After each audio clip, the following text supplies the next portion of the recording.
Hey, what's up guys and welcome back to Anime King. And today I'm going to be giving you part 5 of What If Naruto got all Kurama powers in the Pain arc. Remember to get this one to 100 like as usual, share this to all of your friends on your social media platform, and also go ahead and check out the brand new episode of What If Naruto Was the Demigod of Fire over on Anime King 3. I also post What If Naruto witnessed Aruka's death over an Anime King 2 guys. I also post a brand new movie of What If Naruto Enter the Endgame War in Marvel, so go ahead, check out that and enjoy guys. And remember, if you're new, yes, I did have 4 channels which I post What If on every single day for guys to enjoy: Anime King, Anime King 2, Anime King 3, and Anime Prince guys. So go ahead, check out those and enjoy. And don't forget to go ahead and turn on the bell notification and see exactly when I post, because I do post a lot. So without further ado or wasting more time, what do you say we begin this new episode? Begin now guys.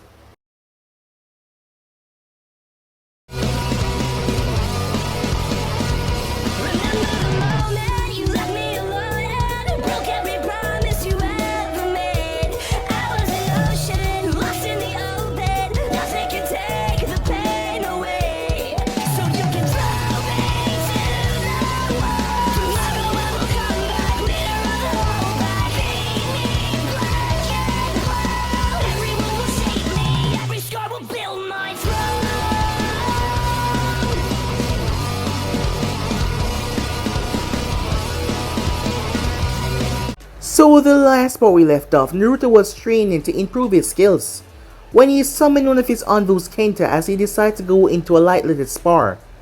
So with that, the both of them started the fight. Kenta was an Earth-type user, so he tried to overwhelm Naruto. The others were shocked when Kenta proceeded to crush their Hokage between two giant slabs of stone. However, Kenta was unable to finish anything as a blade was placed at his throat. However, Kenta was holding his blade behind him, as Naruto said to call it a draw. But Kenta knew if this match had continued, he would have surely lost pretty easily, as he didn't even tell that he appeared behind him until he felt the small shifting of the wind. Their Hokage was immensely powerful and he was still holding back so much. Well, they were glad to serve the man. So with that, some more days passed as Sakura was excited. Finally, she was gonna get to speak with Naruto. As the day finally came, arriving, she saw that Sai was the only one there though. As they waited, and waited, and waited, even Kakashi arrived before Naruto did. Upon arriving, Sakura ended up punching Naruto. Envoys instantly placed their weapons at her throat, as Sakura forgot that Naruto was now the Hokage, not just simply her friend that she once knew. She was petrified as she did not move. However, Naruto called them off, looking completely fine despite her punching him, not even a scratch. With that, they proceed to be told by Naruto what their missions will be. Kakashi still felt bad as he did not believe that Naruto was ready for the Hokage title, but yet, well, Naruto was not even looking at him when he talked, and it made him felt bad. So with that, they made their way. It was rather awkward, Sai being the only one to speak with Naruto as they went. As Sai asked Naruto a few questions that made Naruto's response made Sakura and Kakashi felt bad. So with that, they made their way towards the land of snow. Upon arriving there, they were brought towards Koyuki chambers as Naruto met one of Koyuki guards. Naruto did not know what it was, but the guy, something was up with him, as Naruto was watching him carefully. As the guy seemed to feel something on with Naruto as well, the way he looked at him, but he remained stoic. With that, Koyuki told him what he should do. She wanted Naruto to be the one to make the scene with her, the sexual scene. Sakura was shocked when she heard that. The same man from before, he was partnered up with several ninjas who wanted Koyuki to fall. Its name was Sharu, as he was the brother of Neri, the one that was taken down by Kakashi all those years ago when Naruto and squad had came to the land of snow that was now the land of spring. So they made their plans. The next morning, Naruto was there as Sakura was burning red. She ran away when Naruto was about to take off the towel. The guy had gave Naruto a pill as he told him that it would make him last longer. However, Naruto spat it back out. It was a pill to weaken him, but Naruto had crushed it under his heel. He was going to have to do the scene first and then deal with anything else. Sakura found herself alone as she couldn't believe that she got so nervous that she was afraid to talk to Naruto. However, Naruto came out there and sat beside her, as they got to talk for the first time in the past couple of months. As Naruto sat with her, he was not mad at her. He thought that she was mad at him, as the both of them were able to talk. Sakura was still nervous as Naruto went through with that whole thing. However, Naruto told her that this was not his first time. He was on a road trip with a guy for 3 years that declared himself as super perverts. So yeah, this was definitely not his first time, as she realized she was the only one that has not done anything yet. As she started to think about Sasuke, which made Naruto did not seem so pleased. That is when a huge explosion went off. Back toward the scene area, Kakashi and Sai regroup as they saw the guy holding on to the unconscious form of Koyuki, as he sent Fubuki and the others to take care of Kakashi and Sai while he took off making his way. So yeah guys, basically as we left off, you guys can switch across the place, check it out for yourself, and don't forget to go ahead and check out What If Naruto Was the Demigod of Fire, and also What If Naruto Witnessed Iruka's Death, and enjoy that guys. And also, What If Naruto Entered the Marvel World in the Adventure Endgame. So yeah, go ahead and enjoy those as well guys. Remember, 4 channels, links are in the description. So without further ado, what is so we jump right into this. Begin now guys. Koyuki awoken as she found herself pinned down to the ground with several rods stabbed through her clothing. It was stabbed through her gown in so many areas that she couldn't pull herself off the ground. It was then that she realized where she was. It was the area that Naruto defeated Dodo all those years ago. As she saw the several giant reflective mirrors, as she leaned her head up to see, she saw Sharu sitting on a rock with his head down. Because of his long white hair, a shadow was cast over his face. At seeing her strongest shinobi, Koyuki smiled. "Sharukan," she said, "you come to the rescue once again." However, his dark voice washed away any chance that he was here to rescue her. "Not this time, princess." What are you talking about?" she said. As she was surprised by this new Sharu, he picked his head up, looking into her eyes with his icy green orbs. "It's time. I bring Yukigakure back to its former glory." Koyuki got upset by his actions when everything started to come back to her. Everything when she was kidnapped. Filming with Naruto, him leaving to find his teammates, and then the explosion. "What the hell are you talking about?" she said. I'm not surprised that someone like you wouldn't understand. You're not a ninja after all." As Sharu got up and started to walk, "You see, Koyuki-sama, all the ninjas of Yukigakure are Hayaton users. This means we use ice and snow to fight for us. However, the ninja of Yukigakure cannot create ice out of thin air. To have such an ability, one would need a Keiki Genkai. Now, this was not a problem years before you came into power, and back when this place was known as Land of Snow instead of Land of Spring. However, after you overthrew Dodo, you were able to change the entire atmosphere of our land. So now, instead of it snowing every day of the year, it barely snowed even once. Yukigakure has become the laughing stock of all other nations. And do you know why?" he asked. Koyuki was silent as she never heard him raise his voice like this before.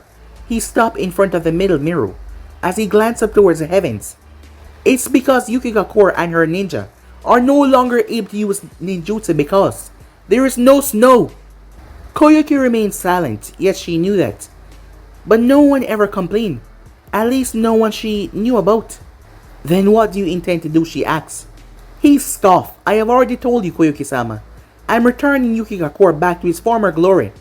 After saying that, he vanished as he appeared on top of a large mirror that he was previously standing in front of. From Koyuki's view, it looked like the full moon was perfectly aligned, and if he would just raise his hand, he would be able to touch the moon. Even being so far away, she could tell that he was going through hand signs, as the mirrors had the reflection of the moon inside of all of them. The mirror started to glow a pale white, and so did Sharu. The air around her started to drop in temperature as Koyuki realized what's about to happen. Sharu glanced up towards the heavens, the last hand sign he held. Pitch black clouds were starting to form as they bulked up and grew closer and closer, but they did not cover up a single part of the full moon. Finally, the night on the first day of winter, when the moon would perfectly align with the ice mirrors, and gave him the power to return this village to what it once was. "Hayaton," he said. "Kosesku." Meanwhile, Kakashi was blurring through the trees, trying to catch up with Koyuki kidnappers. As he made his way, his headband once again over his Sharingan to preserve his strength. He glanced up as he saw all the dark clouds gathering. Revealing his Sharingan, he saw that the clouds were being created by a ninja as he saw the chakra being funneled into them. He saw small white specks start to fall from the clouds. One landed on his cheek and he realized it was snow. However, this was no ordinary snow. This snow had chakra, and because of that, it was starting to screw with his Sharingan just like the hidden mist technique did. The snow picked up and started a blizzard as he had to come to a stop and hold himself against the harsh winds. Kakashi could see almost nothing through the snow area, making his Sharingan utterly useless. He luckily already knew where to go as he pulled his headband down as he trekked through the snowy area. As he made his way, Sai had told him to go ahead as he would handle the others that were here so that he could go after Koyuki. Meanwhile, that was going on as Naruto clones rushed through the snowy area and started to help out the people. Sakura had set up a tent in a quick time as she started to help the people as best she could. Luckily, the explosions did not affect the people too bad. No one was killed, but there was a lot of people that were injured. Those with lighter injuries were told to help those that had the worser ones, as Naruto knew that Sakura was getting a hold of everything. As she told a few people with cuts and bruises to help her move a girl that was unconscious on the table next to her. Thus, he knew they were in capable hands. The only people that are not accounted for was Koyuki and his teammates, as Naruto entered Sage Mode as quickly as possible to try to sense them out. Even though the storm was laced with chakra, Naruto was still able to tell where everyone was with ease. Sai was off in the opposite direction fighting one person, as Naruto thought to go and help Sai, but then he sensed what Kakashi was going to be up against. Plus, the whole purpose of coming here was to start the alliance. Having the daimyo being killed was a no-no, as he knew that Sai could handle himself as he turned towards Sakura-chan. As Naruto went over to the table and picked up the Waikazashi, he had left all of his traditional ninja carp at the hotel, and he had no time to go and get it. Guess he will just have to bear with the cold. As Sakura glanced up towards him, I'm going to go and find out who did this and stop them. I'm taking her kunai holster. As Haruna cursed at Naruto for distracting her, she tried to patch up the woman below her. Damn it, that's fine, Naruto, she said. I'm gonna catch up once I'm done here. As Naruto stepped out of the tent and proceeded to take off into the cold, unforgiving snow. Meanwhile, Sharu still stood on top of the large mirror as he looked down towards Kakashi, who was making his way through the treetops, arriving towards their destination. Scene was not a really clear view. Sharu could feel Kakashi. He knew exactly where he was, but it did not matter though, because he will be the victorious one in the end. No one could stop him. The power that now coursed through him made him unstoppable. He was gonna kill his brother murderer, and he was gonna do it with ease. However, he would let his underlings weaken the man first, so it would be much more fun in the end. Daichi, Amaya. The two landed beside him as he pointed outwards. Deal with him. The both of them nodded before they proceeded to disappear. As Kakashi jumped down and saw Princess Koyuki pinned down a good distance away, he wanted to use his Sharingan, but he knew that his hidden eye would be useless because of all the snow that is falling with chakra lace inside of them. As he moved along through the snow, after several minutes he came upon Koyuki. It's okay now, Koyuki-dano, he said. Let's get you out of here. However, just as his hand reached for a spike, it shimmered and disappeared, along with Koyuki. As Kakashi cursed that he could not use his Sharingan otherwise, he would have spotted the Genjutsu a lot easier. His danger senses kicked in as he rolled to the side, dodging a sword that would have sliced his head clean off. He quickly got to his feet and saw a black-haired woman that held an ordinary katana. She leaned the back of her sword onto her shoulder like it was some large weapon. Amaya smirked at seeing Kakashi alerted state. So this is the copy ninja, Kakashi, huh? Can't say that I'm that impressed. A hissing noise then reached her ears. She looked down as she saw a kunai with an explosive note on the end of it. She cursed and jumped back, just barely getting away from harm. So uncivilized. Did I not warn you that Kakashi would be a threat? A new voice walked out of the blizzard as he stepped forward with a cane. Amaya gave him an annoyed glance. Shut up, old man, she said, as Kakashi looked towards the both of them, as their attention was drawn back to him. He would have to defeat the both of them without his Sharingan, and that could prove difficult if both of them were joining class. Amaya intertwined her fingers as she stretched them out. I've been waiting to do this for 4 years now. As she started to go through hand signs, Hayaton, she said as she blurred through hand signs. The snow started to spin and spiral around her before it shot towards the Hatake with blinding speed. Kakashi threw himself to the side, avoiding the jutsu, but the old man was upon him the second his feet touched the ground. With a shock amount of agility that someone his age should not be able to do, as Daichi attacked Kakashi with an agility and strength that his old body should not be able to use. He fused the snow along with his cane, making a giant blade as he hefted towards the man. However, Kakashi was still faster as he grabbed his wrist and threw him over his shoulder. As Kakashi spun and swung his fists, trying to aim for his face. However, Kakashi tilted at the last moment, dodging the blade of Amaya as it slipped past his face. Kakashi quickly changed his tactics as he kept his grip on the old man's wrist. He then grabbed out towards Amaya. As he grabbed onto her wrist, after holding on to the both of them, Kakashi released a burst of chakra to the muscles in his arm. The grip on the both of them tightened tremendously, causing them to release their weapons.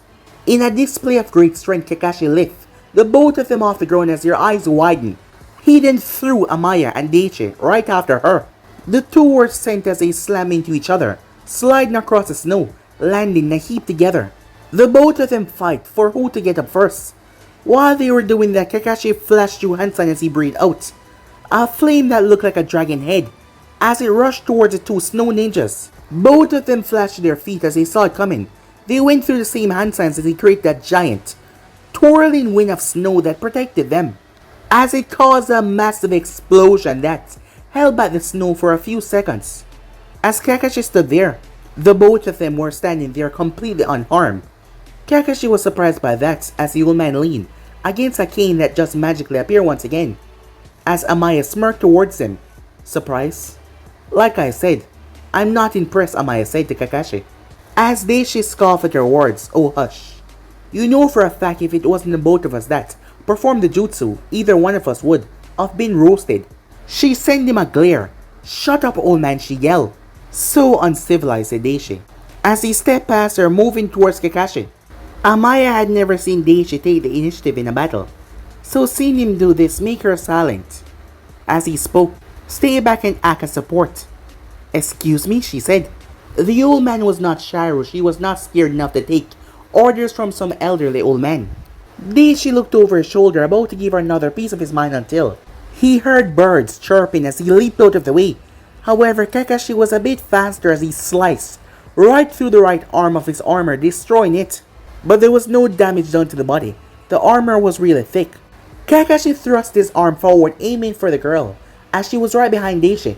But Amaya jumped away the moment Daichi had, so she got away unscathed. They landed a yard away from one another, one being on his left, one being on his right.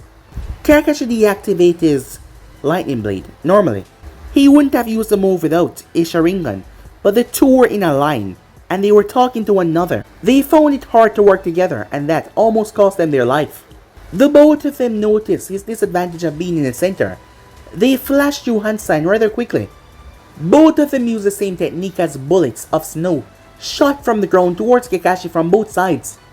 The shower of snow rushed towards Kakashi. For the strangest of reasons, Kakashi thought back to his fight with Naderi. This might have been a tribute to the fight that he was fighting ice ninjas, but Kakashi did not think that much into it, as he used one of the jutsus that he had copied. Once he was finished, he slammed his hands down into the ground. The snow around him transformed into two ice tigers as they were solidified by the chakra. The tigers raced through the air towards their respective opponents. The tigers destroyed the attack that was sent earlier before they smashed where their opponent once stood, as massive ice spikes came from the ground, almost skewering them. Sharu was looking down, as his face had remained neutral the entire time. That was until Kakashi soiled his brother's name by using one of his brother's jutsu. Sharu's face coiled back in complete rage. How dare you! His voice boomed out loud. How dare you! He roared to the heavens. All the people below glanced up towards him as they felt the pressure that he was exerting upon them. His body flickered towards Kakashi's location, appearing in a swirl of snow. Daichi and Amaya had never seen him like this before, as veins were bulging from his forehead in rage. Now that he was so close, Kakashi could almost taste the chakra. The chakra was so much that it outlined him in a bright white light. Sharu got more angry as Amai spoke. Sharu-sama, she said, trembling. We have this completely under control. She immediately regrets speaking her mind as his eyes turned towards her. Within the next instance, massive ice spikes rippled from the ground and tore through her, leaving her body like Swiss cheese. As blood dripped from her mouth. Why? She said. Because you're useless, he said. As her body limped over, the ice spikes are the only things that kept her upright. Daichi watched all of this in silence. He had known Sharu for most of his young life, and he had only seen him once, angry like this before. After his brother's death, Sharu nearly killed too many Yuki ninjas for them to cover it up away from Koyuki. Daichi knew not to disagree with him. It was just unfortunate the girl was too bold for her own good. As Daichi slowly backed off, not wanting to get involved in their upcoming battle. Kakashi was surprised by the man's actions, but he did not let it affect him, as his face remained the same as it was. However, he did notice something. He was able to perform ice ninjutsu without using any hand signs. Add on to that fact that the jutsu instantly turned the snow on the ground into ice within a matter of seconds. The transformation was almost fast. Kakashi almost think the man had a Kikigenkai. However, that was impossible, because the only clan that can create ice out of thin air was Yuki clan, that was now extinct. Therefore, that means the new guy was a very powerful ninjutsu user. As Sharu turned his rage towards Kakashi. How dare you disgrace my brother by using one of his techniques? Kakashi remembered Nidori, one of the stronger ninjas that he fought in his life. So, this is Nidori's brother, huh? There's an uncanny resemblance between the two, and that would explain the ice ninjutsu. Will you say nothing? Sharu said in rage, annoyed that Kakashi was not speaking to him. However, he took several deep breaths as he calmed himself, knowing not to get heated in this situation no matter how he felt. He stood with his arm crossed, as his face became expressionless, as he just remained there looking at Kakashi, not moving. Kakashi sent a burst of chakra to his legs, rocketing himself towards Sharu, as his kunai was already in his hand, as he sent the kunai right towards his jugular, aiming to split it open. However, the snow in front of him shot up, as it aimed to defend him. Kakashi kunai bounced off the shield of ice, not leaving a scratch on it. The entire time this happened, Sharu did not even move a muscle. In retaliation, several large spikes of ice shot from the shield, trying to skewer Kakashi. Kakashi started to jump back, however they were too fast, as he channeled lightning chakra to his kunai. He sliced off several of the pointed ends, but more would just take their place after another. Kakashi had backpedaled almost 40 yards when he saw two giant balls of ice on either side of him. It was a trap. He then backed up on a wall of ice. As he was now stuck, the ball of ice all released spikes as they rolled towards him, trying to impale him. Sharu heard ice crashing into ice, meaning that the spears had tear right through Kakashi and crashed into one another. He watched on with no emotion as he just slayed his brother's killer, as he watched the ice melt away in front of him. However, the ground in front of him exploded as Kakashi came out with the same kunai, but Sharu dodged the attack. He had leaned back after he sensed Kakashi's survival. He spun and slammed a kick in Kakashi's side. Kakashi was sent spinning across the ground as he grunted in pain. Kakashi rolled as he stopped into a crouch, looking at his opponent dangerously. The snow started to spin slowly around Sharu, lower half, in a hypnotic way. His arms fell to his side, but his face remained stoic and calm. As Kakashi tried to understand why he was able to use ninjutsu without hand signs, the white light that encased his body was not natural. The moon that was surrounded by black clouds above seemed to be shining its light down on the man. The moon illuminated the entire field as well, allowing Kakashi to better see his opponent and his surroundings. That is when he looked up to see the gigantic mirrors of ice, shocked that they remained standing after all these years in the land of spring now. That was surprising. He thought they would have melted. He also saw that the moon reflected off them. Given the position, they should not be doing such a thing. That is when he realized the source of his power. They must be destroyed. First, he had to get around Sharu and Daichi. He doubted that he could use his Sharingan. It might have cleared up a bit, but there was still heavy snow falling around. Plus, from their one interaction, Kakashi could tell that Sharu was on the same level as him if they were to fight on any other day. Plus, he did not have a Sharingan and Sharu could use ninjutsu instantly. There was also the other ninja that was most likely high Chunin, the low Jonin level, so he could not defeat the both of them at the same time. He had to destroy the 3 giant ice mirrors if he had any choice of winning this thing. Hopefully he only need to break one to stop Sharu's powers. However, that is another problem. If he had to destroy all 3 of them, how was he gonna do it? He could probably destroy one at a time using a large Chidori, but the magnitude of providing that amount of chakra would lead to chakra exhaustion. The situation looked grim for him, but he did not let it get the best of him. First thing first, he thought, I have to get around this guy as he looked toward Sharu. Sharu's eyes looked down at Kakashi. He then extended his hand forward as he spread his fingers out. His action immediately put Kakashi on guard. The snow falling around the Hatake started to fuse together, forming balls of snow that started to shape like spears. Kakashi quickly started to go through hand signs as he watched them form. They all shot towards Kakashi from all angles. There was no way in hell that he would be able to escape. But Kakashi had no intention of dodging as he slammed his hand down, water style, he said. As the snow turned to water and shot up into a torrent of water, protecting him from the onslaught that came outside. As Kakashi pumped some of his fire affinity into the water, making the water heat up, the snow bullets melted instantly as they touched the boiling water. As Sharu clenched his fists as the snow turned to ice, they shot through as some of them got through Kakashi's defense as he felt them nick his body. Luckily, he was able to stop anything fatal, but his Jonin vest got shredded until it fell off his body. His black one piece had cut up very good, but none of them had met skin. However, near the very end, one of the pellets had pierced right through his right shoulder. As his shoulder erupted in pain, but he grit his teeth and stifled a yell. The injury though made his right arm go limp, as the jutsu was cancelled. Luckily, Sharu jutsu had stopped as well, otherwise Kakashi would turn to Swiss cheese, just like Amaya. Kakashi was kneeling on the ground as Sharu approached. As he tried to come up with his next plan, as Sharu raised his right arm, a spear materialized in his hand out of nothing, well defined and crafted as he gripped the base of it. As he pointed towards Kakashi, "Hate Kami for placing you against me, my brother killer." He then pulled his arm back and threw the spear as it blasted through the air. Kakashi quickly released his wounded shoulder and channeled lightning chakra into his left hand.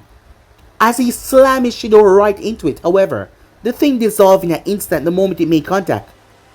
However, there was a second spear that was hidden right in the shadows of the first one. No, Kakashi's eyes widened. His right thigh exploded in pain as a spear of ice skewered right into his leg. He dropped to his left knee, not wanting to put pressure on his punctured leg. He cursed the snow that was going on around them. He would have noticed the second one if he didn't have to hide his Sharingan because of all the snow chakra that was in the air as he grabbed onto the weapon tightly. As he pulled the weapon free, he grit his teeth hard as he threw it away as blood fell from his body as the spear disappeared, turning the snow into a bloody crimson. His left hand was encased in green chakras he placed on his leg. As Sharu started to form another spear, as he moved it to his thigh just doing enough to close the wound. He then did the same for his shoulder. He could still barely move, but at least he would not die from blood loss for now. This is really bad, Kakashi thought. As Sharu looked towards him, "Let us try this one more time." Sharu threw it, and this time it was twice as fast as it blazed right through the air. Kakashi made a move to stand, but pain shot through his body, causing him to fall back on his knee. Kakashi's eye widened as he could not find a way out of this predicament. Crap, he thought. The Hatake closed his eyes and waited for the inevitable. But nothing came. Nothing happened. Curious, he opened his eye as he noticed there was a hand holding on to the center of the spear, stopping it inches away from his face. A little more and it would skewer his face. Dressed in a t-shirt and shorts, spiky blonde hair, Kakashi glanced up. Naruto? As Naruto applied pressure to the spear, it shattered in his hand, breaking into pieces.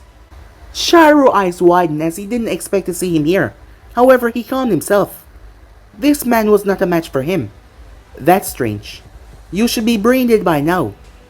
I take it you did not swallow the pill. As Naruto ignored him, Kakashi-sensei, Sakura-chan will be here soon. Just try to last until then. Kakashi wanted to warn Naruto about the man's powers, however. He remembered that Naruto had defeated someone like Pain, so he knew that Naruto could handle himself. Sharu was angry by Naruto's disrespect, as he created another spear, this one larger and much sharper. As Naruto turned towards the weapon, inches away Naruto thrust his fist out. Daishin and Sharu's eyes widened as Naruto's fist made contact. The spear shattered upon making contact with Naruto's fist. "I'm sorry," said Naruto, surprising Sharu by him saying that. "But I've seemed to give you the wrong impression," said Naruto. That is when Sharu realized he was talking about his time on the set with Kyuubi movie. As Naruto glanced up, looking into his eyes, as Naruto was currently in sage mode. "It seems you believe that I'm someone to be screwed with," said Naruto as he clenched his fists. Meanwhile, Sai was on the ground. As Fubuki stood over him, there was ink on Sai's body. He was completely unharmed, his masterpieces taking all the damage from their battle thus far. After finding a good place to fight, Sai had started to fight Fubuki when she claimed that she was working for Princess Koyoki as a secret agent to root out anyone that wanted to do her harm or Yukigakure.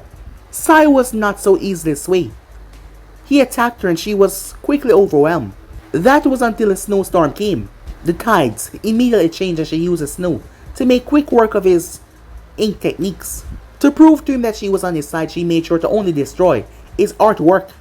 Like I said, after following Dodo, in my younger years I went to Koyoki and begged for her forgiveness. She accepted and I faithfully followed her until now. I could care less about that bastard Sharu's plan. I just want to serve my nation, and if it means I have to sacrifice my power over snow and ice, then so be it. It means little to me."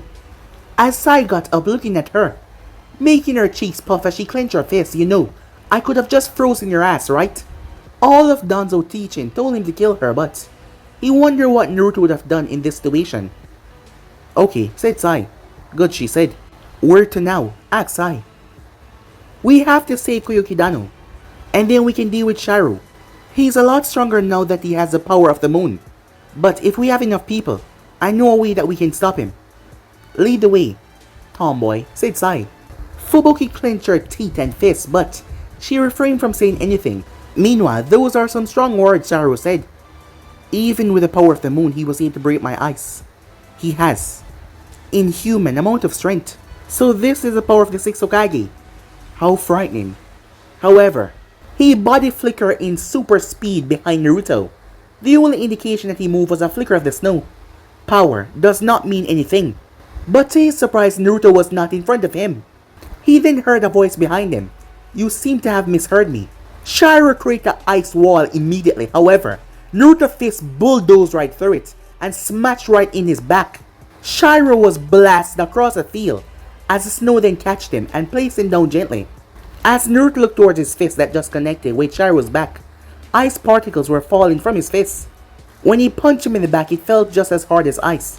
He thanked himself for taking off all of his weights and entering Sage mode just before coming. Because he did not have his Sage scroll, Naruto had to enter the mode the old-fashioned way. But this did have its own benefit because he did not use a clone to gather the nature engine. He got all the chakra, not just some of it. This meant the mode would last longer. A clone got him about 2 to 3 minutes of Sage mode. That is if he did not use Rasen Shuriken, which diminished the time for reasons he had yet to find out. So he figured doing it himself gave him 5 to 10 minutes. Naruto turned his gaze towards Sharu. That is more than enough time to deal with this clown, he thought. Naruto went through hand signs, showcasing one of his recently learned wind techniques as he took in a deep breath. Wind style. A narrow beam of wind velocity shot from Naruto's mouth because of the small, precise area that it was formed in. It was more deadly and sharp. A wall of ice formed in front of Sharu as the wind did little to damage it. When the wind died down, so did Sharu's ice wall. He looked around, not finding Naruto. On instinct, he flipped backwards, dodging Naruto, who appeared, kuna in hand. The attack would have hit the center of his back if he did not dodge. Sharu landed and launched himself towards Naruto. As Naruto reversed his grip and swung around, aiming to stab him in the side of the head. However, he ducked right under the attack, seeing it coming. The water vapor closest to him solidified, creating a dagger. He went for Naruto's heart, but he never reached as Naruto grabbed his wrist, directing his hand to the side. However, he quickly created another ice dagger in his free hand and went towards Naruto's throat. However, Naruto reached up and grabbed his wrist once again. The both of them are locked in a stalemate until Naruto jumped away about 10 yards. He was smart to do so because spears shot out of the ground slamming together. They would have ripped right into Naruto and slammed together. They retracted back into the ground as Sharu stood up, his two ice daggers disappearing. Sharu looked towards Naruto like he was some commoner beneath him. You have no way in defeating someone like me. I have the full power of the moon under my grasp. I'm essentially a god. Sorry to burst your bubble, said Naruto with a smirk, but I am what they call the God Slayer. Sharu narrowed his eyes at that. We'll see about that, he said. The two proceeded to run at each other once again, as Kakashi was planning on destroying the mirrors. If Naruto was going to defeat this guy, as he slowly started to make his way from the battle. However, he had to roll away as several spikes stabbed in the ground. Just my luck, he said. He's quite the genius, is he not? Daishi said, referring to Sharu. As Sharu had used a clone to trick Naruto, and ended up punching Naruto right in the face, but Naruto seemed unfazed, as he just rushed back in. As Kakashi did not say anything, looking towards the man in front of him. You have no place in this, Kakashi Hatake. What gives you the right to say what he's doing right now is not for the betterment of our village? A war hero you may be, but you are not one of this village. Kakashi was not about to say anything until he felt a familiar chakra nature nearby.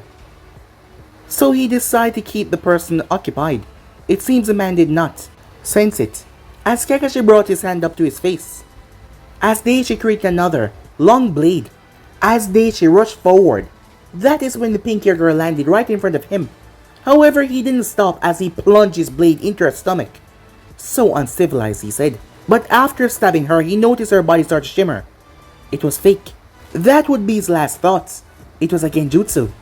As a fist slammed in the back of his head, the attack killed him, his body laying limp in the ground. As Sakura pulled herself up. She had been healing most of the townspeople that were injured, and then she rushed over here. So she was pretty exhausted. As she rushed over towards her sensei. Thanks for the diversion, Kakashi sensei, she said. Kakashi fell back onto his butt as Sakura came over and started to heal him. Anytime, he said. As for Sharu, he saw Daishi get killed, but he thought little of it as he kept on fighting Naruto.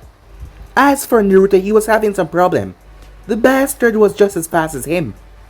But he moves around his attack instead of blocking them, so Naruto's Senjutsu strength was not being that effective on him. However, he didn't fully dodge the attack either, so Naruto could not use his frog kata on him. It's like the guy was using his own strength against him. If Naruto could punch him at least once, just one punch, with his Senjutsu strength, the guy would be dead already. As Naruto brought his hands up and summoned 100 clones around him. Okay, I'll play this game, Sharu said, as he created 4 clones from behind him. These ones were made out of solid ice, as they charged the clone army like bulls.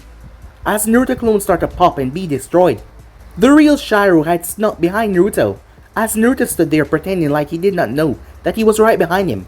Sharu rushed behind him with an ice dagger, aiming to stab Naruto right through the back and pierce his chest.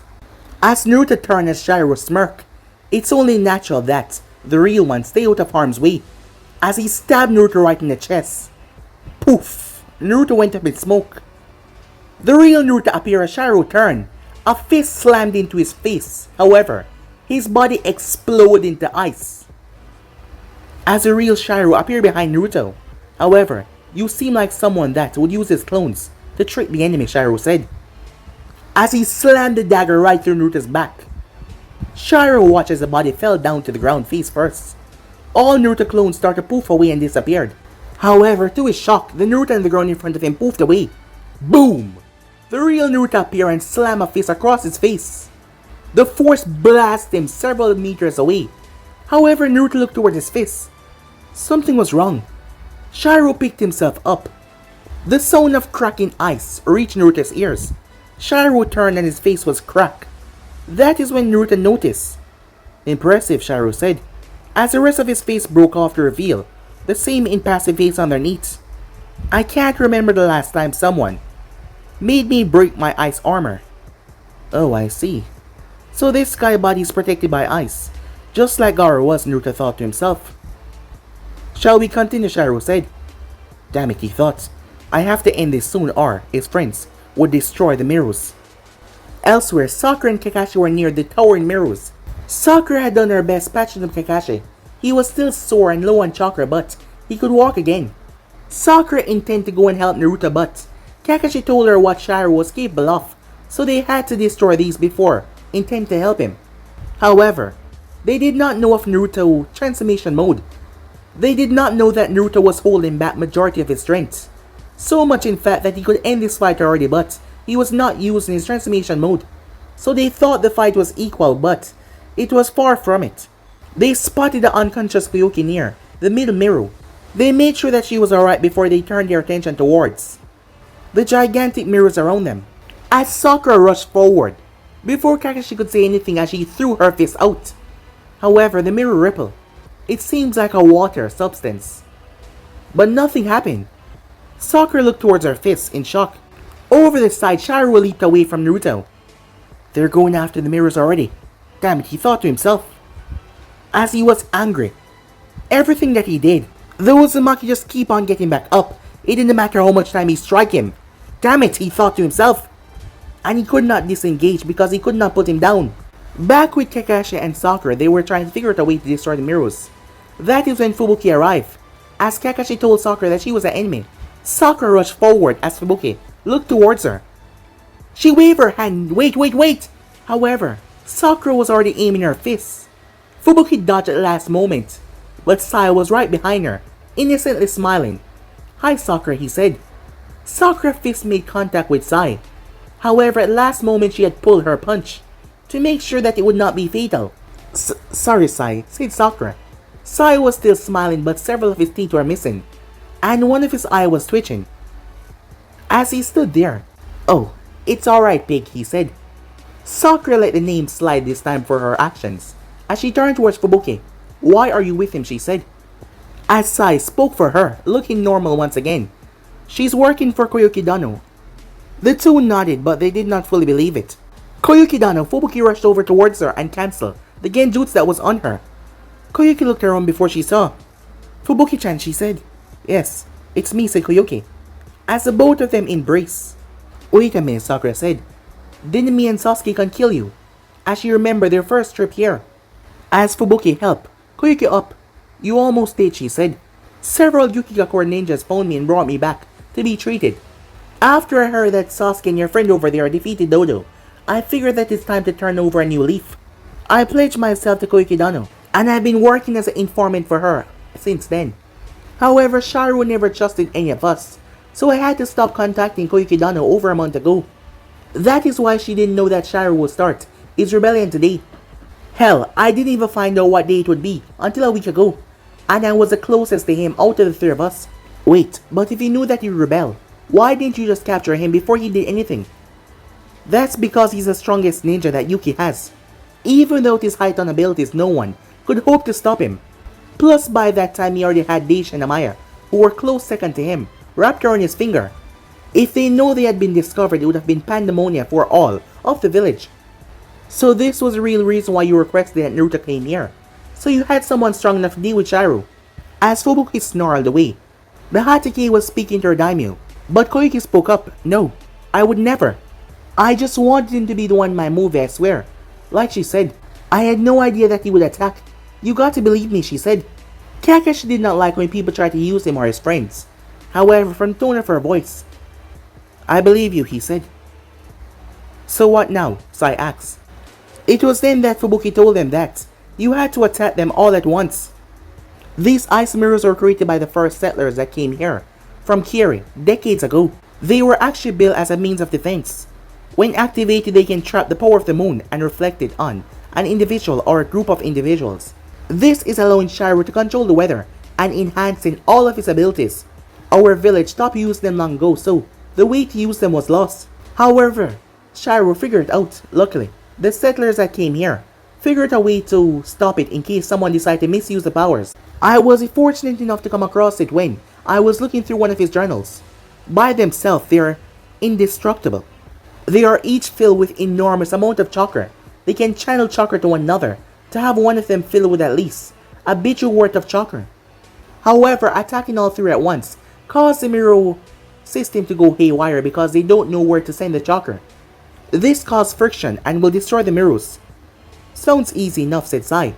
Kakashi, Sakura, and Sai stood 10 meters away from the mirror as Fubuki yelled out, "Go!"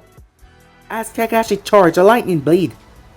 Sakura used her enhanced fists. Sai created a Lord Dragon as the three attacks slammed right into the mirrors. It rippled, and this time it started to crack. The crack started growing in size until it completely covered the mirrors. It then shattered as the image of the moon was now gone. Sharu's eyes widened as he seemed to forget that he was in a fight, as Naruto's feet smashed into his face. His body was sent tumbling across the ground. That is when Naruto glanced up as he saw the black clouds vanishing, as the weather started to stabilize. Sharu got up as his second armor of ice had completely shattered from the kick, showing his real face underneath, as he clenched his fist, clenching the grass underneath him as the snow started to melt away. He glanced up as he saw Fubuki. "Fubuki, you traitor!" he yelled. "You're the only traitor here, Sharu," she said, as he rushed towards her and the ninjas. However, Naruto appeared in front of him, stopping him from going anywhere. "I'm gonna enjoy killing you. And the one that killed my brother, I'll make you all pay," he said. "And how are you gonna do that? You could not stop me while you were using your most powerful abilities. So how will you do so now?" Naruto asked. Sharu smirked. "Is that so?" he said, as he began to go through hand signs. Sharu created thousands of ice needles as they all showered on top of Naruto. However, Naruto released a wind palm that blew all of them away, smashing all over the area. "That's impossible," said Fubuki. "He shouldn't have that power anymore." "He doesn't," said Kakashi. He thought it was strange that he was able to manipulate the ice so well.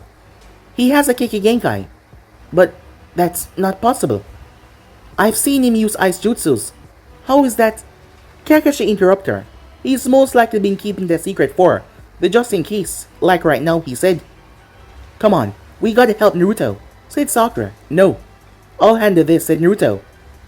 Sakura was frustrated by hearing Naruto's childish answer to her, as she shouted to him, "Naruto, we have the numbers. We can do this as a team."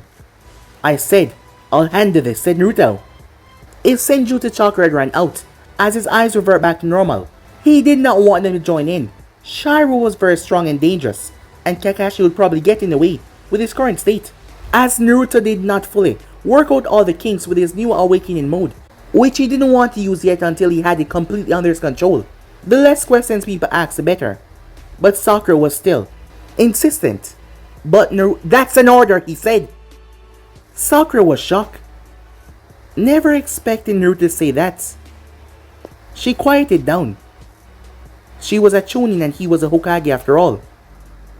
"Lover quarrels? Ask Sharu."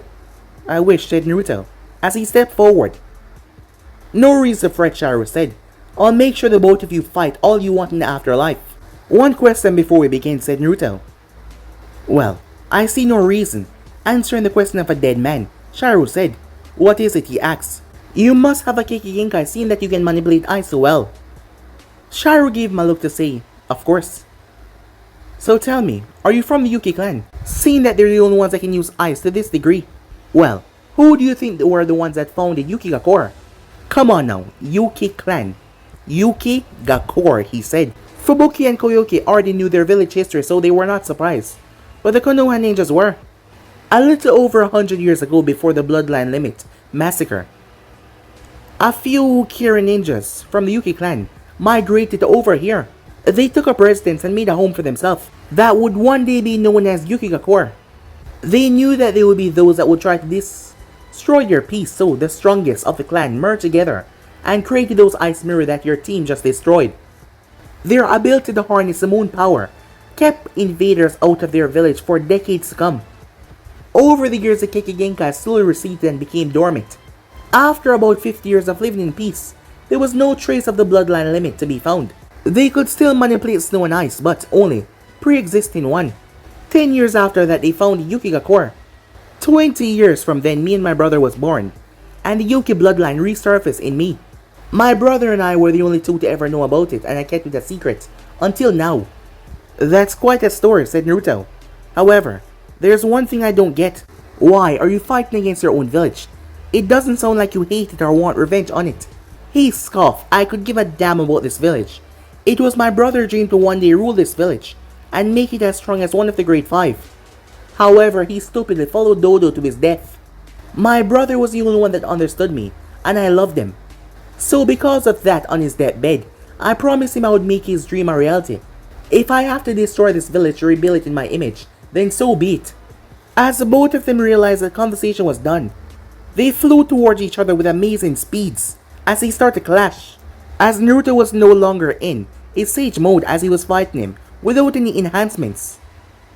As they started to clash all over the place, the Konoha ninjas and the remaining snow ninjas watching everything play out right in front of them.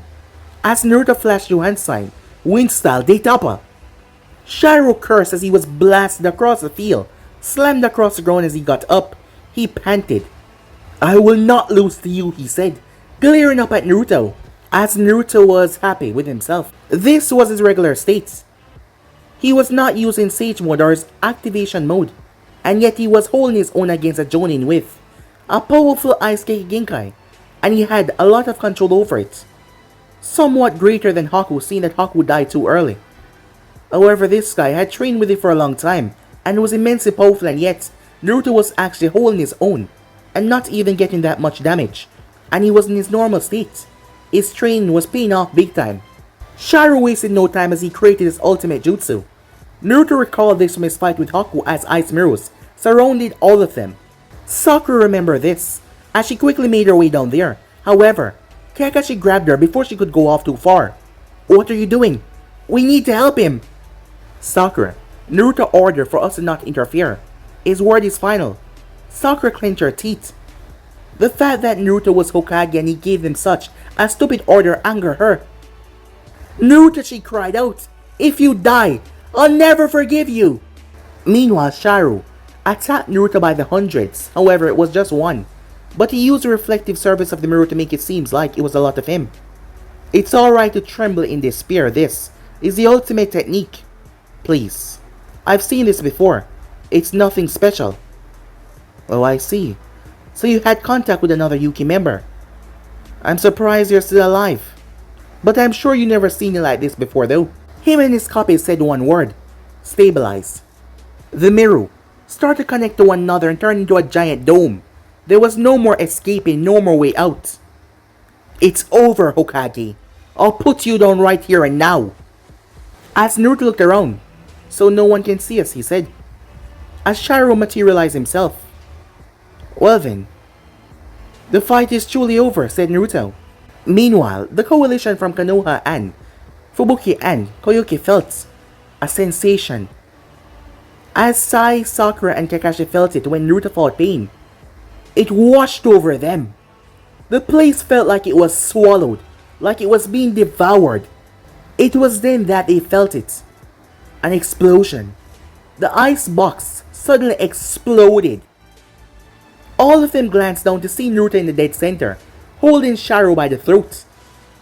As his head was limped over to the side dead, as Naruto dropped his dead body. As Naruto turned towards the Konoha ninjas. I think it's time that we head home, he said. But guys, be and subscribe right here. If you want to see the next person do, like, subscribe, comment down below, and turn on that bell notification they posted. But I'm off for now. See you guys soon. Peace.